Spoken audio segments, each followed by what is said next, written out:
వింటున్నావో పిల్ల ఎన్నెన్ని బాధల్లా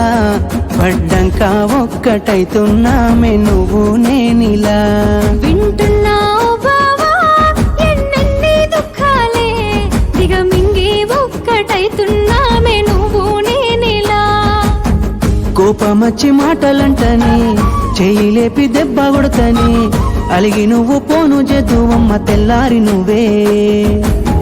కొట్టినా నువ్వే గదనే తిట్టినా నువ్వే గదనే కందినా నా మనసుకు మల్ల మందు నువ్వేనే మన బాధాలన్నీ రాయబోతే పల్లవి కన్నీళ్ళే రాసుకున్నవి చరణాలవి కన్నీళ్ళెందుకేమో పిల్ల పల్లవి ఈ లచ్చుమయ్య గుండెలు పిరున్నది